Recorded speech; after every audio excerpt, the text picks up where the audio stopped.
trabalha através do conflito distributivo.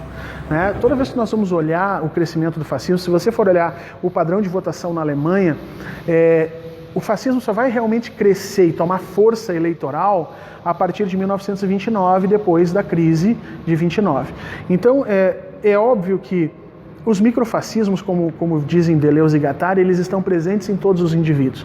Né? No seu pai, na sua mãe, na sua criação, no seu padre, né? No seu vizinho. Em algumas atividades eles são mais pronunciados, como, por exemplo, policiais, militares, e é por isso que as sociedades civis organizadas em todos os lugares, elas não dão voz para esses indivíduos, da mesma forma que dão voz para um político, porque sabem que é da natureza de um policial, é da natureza de um militar ser preparado para o uso da violência.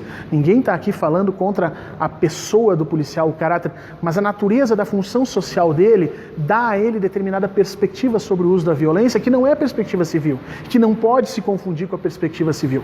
Bom, a partir desses pronunciamentos um pouco melhor, um pouco mais democráticos, né, um pouco mais autoritários, toda a sociedade tem. Mas a partir do momento que você tem um conflito distributivo, que você tem uma crise econômica bastante forte, há necessidade de que algumas pessoas retirem a legitimidade de outras do acesso a esses recursos financeiros e econômicos.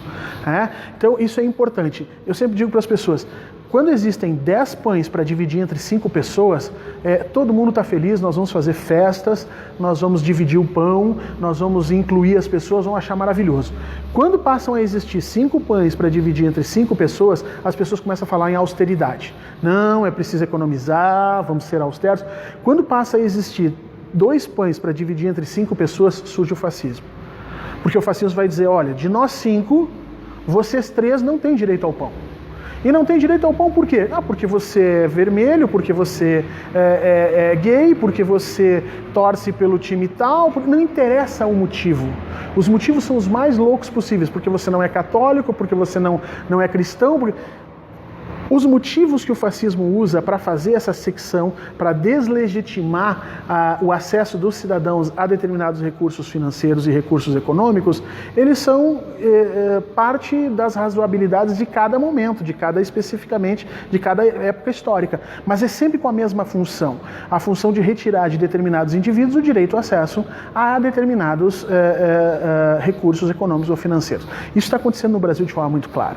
O ataque que se faz, por exemplo, ao Bolsa Família, que é um valor mínimo para as pessoas se sustentarem, o ataque com os mesmos argumentos que se faz aos empréstimos do BNDES, o ataque que se faz aos impostos, não é nada mais, nada menos do que uma grande e grave crise distributiva que o Brasil vem sofrendo a partir especialmente de 2013, 2012. Nós tivemos uma enorme crise internacional em 2008, a crise foi maior que a crise de 29 em termos de perdas econômicas. Nós tivemos uma segunda crise gravíssima que foi em 2010, que é a crise do euro na Europa, e essas duas crises, juntamente com a mudança nos planos quinquenais da China, nos tirou os 4 ou 5 maiores compradores comerciais.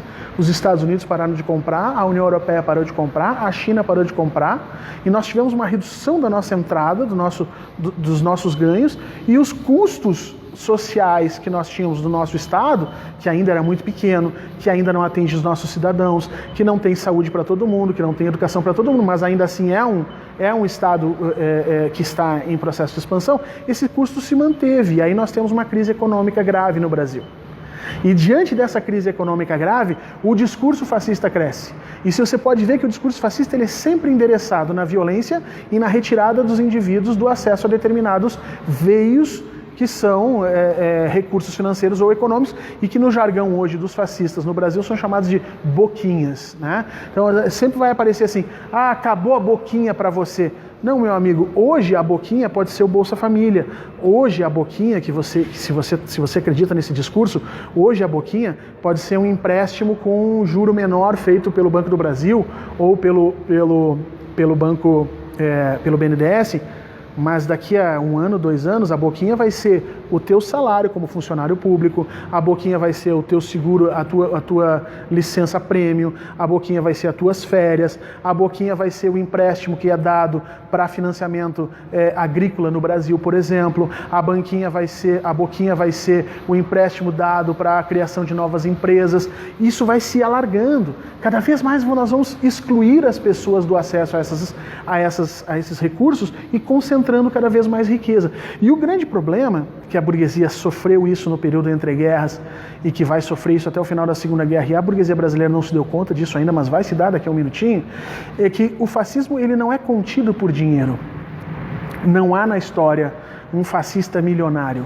O fascista ele não assume o poder para se tornar milionário. Ele assume o poder para exercer a violência sobre os outros.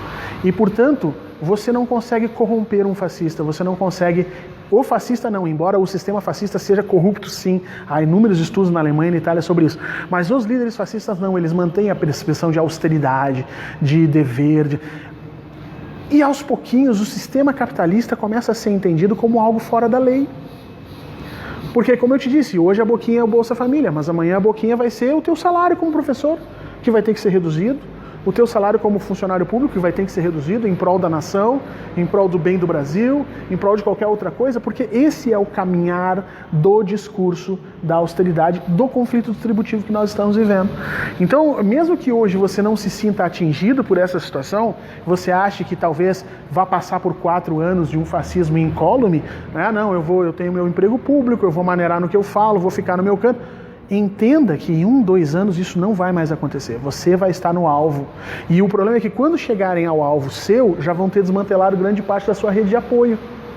E a partir daí o fascismo vai aumentando e vai se dissolvendo as outras linhas de contato da sociedade e vai se tornando hegemônico dentro de uma sociedade ou acabando especificamente, fisicamente, com aquelas suas oposições. Então, esse é o caminhar que nós vimos em todo o século XX, não só na Alemanha e na Itália, mas nós vimos em diversos outros locais. E que está acontecendo no Brasil de forma muito imediata, muito direta. E é preocupante que nós não estejamos chamando a atenção das pessoas para essa questão. A atenção de você que está sentado hoje na cadeira, achando que nada disso vai acontecer, que as nossas instituições estão funcionando. Se as nossas instituições estivessem funcionando, nós não teríamos um candidato à presidência que abertamente defende a tortura, que é um crime contra a humanidade, que é um crime que, segundo a ONU, é imprescritível. Se nossas instituições estivessem funcionando, nós não teríamos um candidato que abertamente ataca minorias, como negros, como homossexuais, como índios. Se as nossas instituições estivessem funcionando, nós não teríamos 70, 80, 90 casos de violência nos últimos 10 dias, sem que as autoridades tivessem imediatamente levantado a voz, olha, tem alguma coisa muito errada aqui acontecendo. É porque nós estamos permitindo o paulatino infringir dos limites, as agressões, as microagressões sendo aumentadas, que nós estamos caindo numa sociedade fascista. Existe aquela visão, né, é uma alegoria muito interessante do sapo dentro da panela com água. Né? Se você pegar um sapo e botar dentro de uma panela com água fria e for esquentando a panela aos pouquinhos, o sapo cozinha e não consegue perceber que a panela esquentou a ponto de lhe matar. Se você pegar uma água fervendo e largar o sapo dentro, ele pica na água e pula fora, porque ele percebe na hora aquilo. Nós estamos como se fosse anestesiados. Infelizmente, nós estamos anestesiados para esses micropoderes. As pessoas estão avançando os limites em todos os lugares. As pessoas estão se organizando para promover ataques de violência aqui e acolá. E isso está sendo incitado por um projeto político específico de um determinado candidato. E você não vai ter como fugir da posição de se manifestar a respeito disso. Ou você se manifesta a favor desse projeto, ou se você se manifesta contra. Não existe meio termo. A neutralidade, nesse caso, a única coisa que ela faz é fortalecer as agressões que já estão acontecendo. E é uma pena que a gente enxergue a sociedade brasileira hoje e não veja nas autoridades alguém com força capaz de dizer chega, isso não vai continuar desse jeito.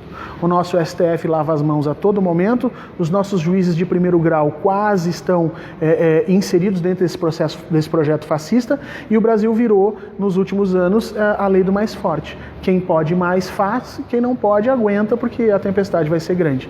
Eu espero que, diante dessa conversa que a gente teve, que que você consiga refletir um pouquinho a respeito disso, que você consiga perceber esses pontos que eu te coloquei e, acima de tudo, sim, é preciso usar o termo fascismo para o Brasil, é preciso defender que nós estamos num processo cada vez mais rápido de deterioração das nossas condições enquanto sociedade e que isso tem um custo bastante alto e que as pessoas agora ainda não conseguem perceber que esse custo vai acabar atingindo a elas, vai acabar mudando a vida que elas conhecem. E aos pouquinhos, infelizmente, as pessoas vão descobrir que existem coisas muito piores na vida e nas sociedades humanas do que qualquer ideia abstrata de corrupção.